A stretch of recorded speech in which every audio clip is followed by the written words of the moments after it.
Ang sarap pala ng feeling na may sarili kang tanim ng malunggay. Ayan. Thank you. Meron na kaming puno ng malunggay. Sagana na sa malunggay sinabara ko.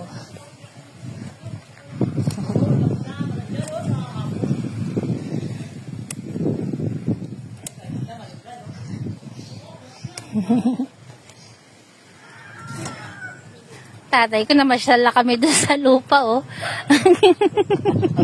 May mga dalang abubot. Tay, salamat, tay. Tingnan niyo naman po ang tatay ko. May mga dalang abubot na pulot niya doon sa lupa. Ilalagay niya daw doon sa sahig niya. Ayan, dito lang po nakatira yung tatay ko. Ayan, dito kami sa side na to. Ang tatay ko doon sa kabilang looban. Ayan. Ano lang kami, magkakapit bahay lang kami. Ilang bahay lang yung pagitan.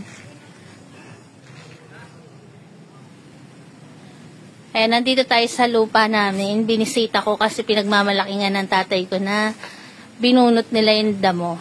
Binunot nila ng kuya ko yung damo. Ayan nga naman, wala na siyang damo. Kasi last time na nagpunta dito si Fernan, madamo siya. Ayan. Tay, mainit tay. Ang ganda na uli ng aming malunggay. Dito sa lugar na to, hindi po kami mawawalan ng malunggay. Kasi meron siyang puno. Mapuno po ng malunggay dito. Ayan o. Meron pa dun sa gilid ng bakod namin. Ang dami. Tapos, lahat po ng ano dito, halos lahat ng kabahayan, may mga puno ng malunggay.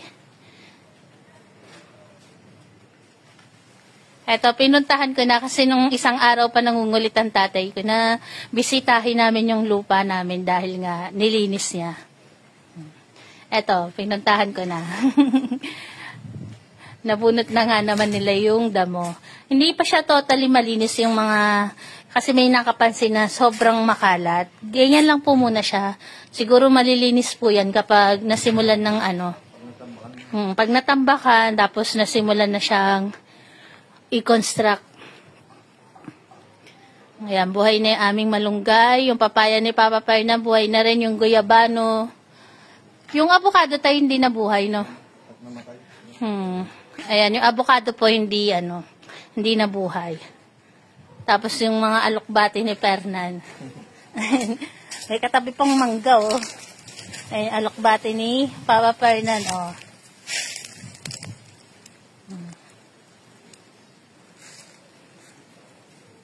Tayo nung bumahatay hanggang saan yung tubig? Doon lang sa baba. Ayan, nung bumaha daw po, sa bagay wala kang makitang bakas ng baha sa mga pader. Ayan, kung makita nyo po yung pader. Kasi kung bumaha, dapat yung ibang mga basura nakadikit sa pader. Pero ayan, malinis yung pader. Ayan.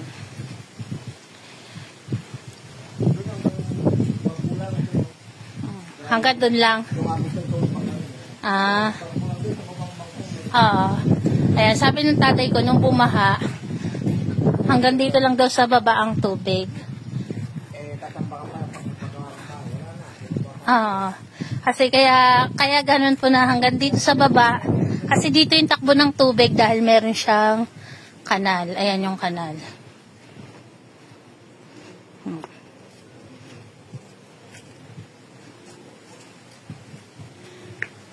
Ayan yung aming malunggay, oh. Kasi di ba po nung nakaraan na bumaha, abot dun sa bahay namin doon. Dito po pinuntahan ng tatay ko. Hanggang dyan daw yung tubig. Kasi dito nga naman yung punta ng tubig kasi nga po meron siya ditong kanal. Ayan. Dyan yung agos ng tubig. Dito sa kabila, tuyo naman yung kanal niya. Ayan po. Sana po suportahan nyo palagi ang aming mga video para naman po nakakahiyaman sabihin, pero para naman po mapabilis yung aming pag-iipon. Makaipon kami ni Papa Fernan. Para someday makapagpagawa na po kami dito ng kahit simpleng bahay lang, okay na po sa amin. Ayan. Kasi sa ngayon po, kailangan pa talaga namin mag-ipon bago kami makapag-start magpagawa ng bahay dito. Kasi yung pera po namin na ipon ng mga nakaraan, lahat po nailaan po namin dito sa pagbili ng lupa na to. Ayan. Pero okay lang po kasi anytime, meron na kaming tatakbuhan, meron na kaming matatawag na sarili naming lupa. Kung ano man mangyari, meron na talaga kaming mapupuntahan. Ayan, bago kami umuwi ng tatay ko, mag-harvest muna ulit kami ng malunggay. Kasi yung nakaraan na sobrang dami ng dala ng tatay ko malunggay. Halos naubos na. Kasi araw-araw, hinihalo ko sa ulam ni Nabarako. Ngayon, mag-harvest tayo ng panibago. Ang sarap pala ng feeling na may sarili kang tanim ng malunggay. Ayan. Ayan, thank you. Meron na kaming puno ng malunggay. Sagana na sa malunggay sa Nabarako.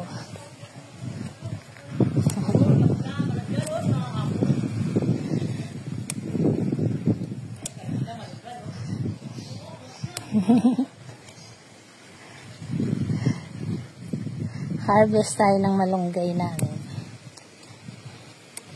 Ayan. Ang ginagawa ko po dito, kahit marami akong kunin, ang ginagawa ko, tinatalbos ko na, tapos nilalagay ko sa plastic.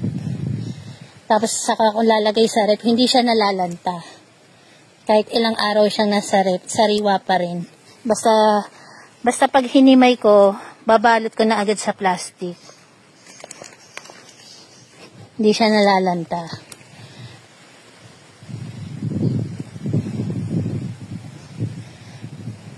Ayan, okay na.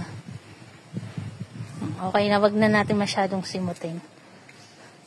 Dito na lang yung mga magugulang-gulang na lang.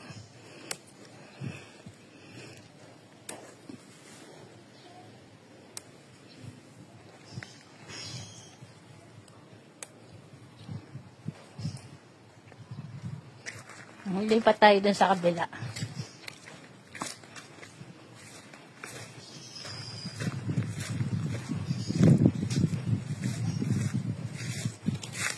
Ay.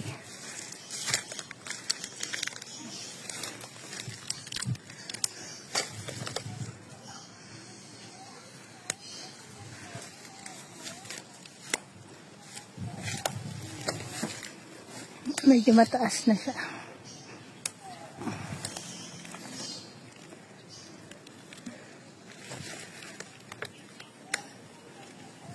Ayan, hindi ko na siguro sisimutin maigi. Ayan, kasi mataas na siya. Kuya, ibig sabihin, pag malaki yung baha, abot din siya dito. Hanggang dyan sa dibdib. Kailangan pala taasan ko pa rin to kasi kasi nung nakaraan kasi na pumunta tatay kong baha, hindi daw umabot dyan sa loob siguro dahil maliit lang yung baha. Kasi dito ako nababawasan ng tubig lang pag binaha na high tide na kasi yun. High tide kasi yun. Oh.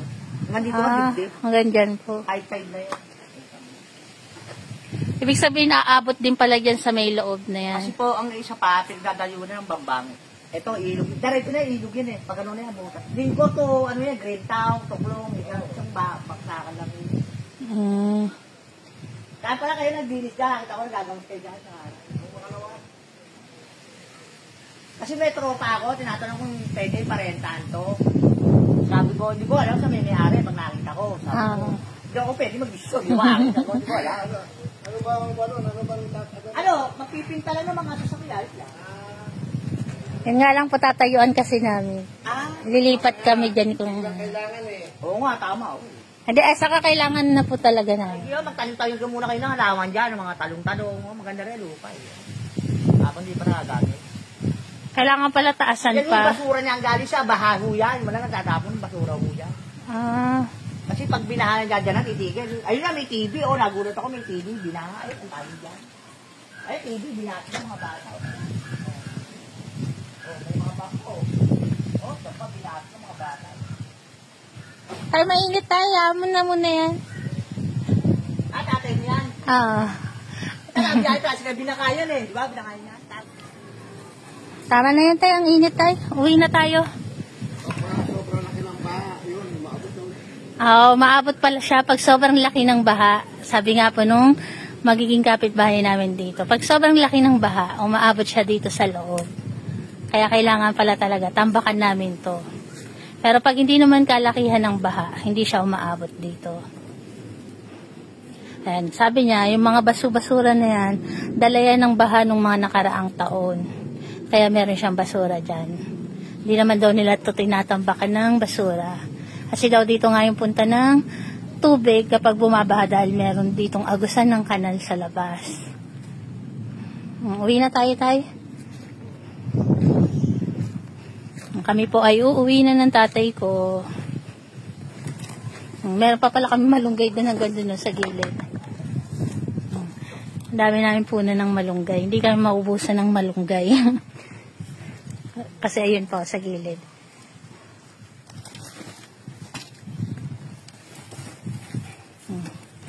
Ito, nakakita po tayo ng isang nangangalakal. May nangangalakal po ng mga kahoy-kahoy. Ano yan, tay? Tatabing mo dun sa bahay mo? Yung sahig ko, sira na, Alay, yung sahig mo?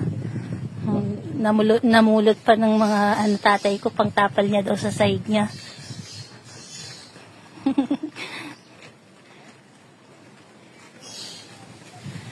Uwi na po kami.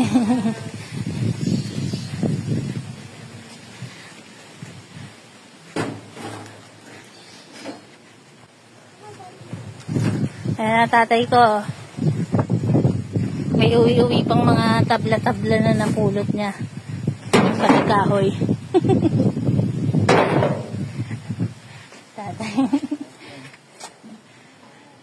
Itong nakaraang ba, gaano kalaki dito? Ay, hanggang dyan. Pero nung nung katagal-tagal na, hanggang Pero hindi naman pumasok sa loob, no?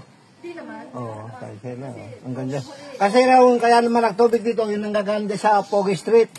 Dito napunta. Ano sila ng dam. Yung dam, yun naman pala, Wag lang magbubukas ng dam. Pag magbukas ng dam. Saka, high tide, no? Okay.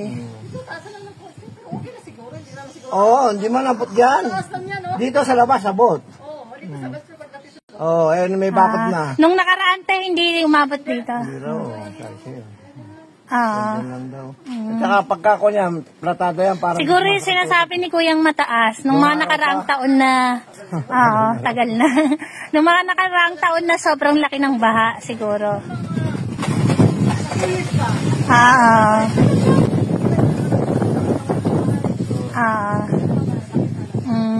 Sige. Sige po, salamat. Ay, uwi na kami.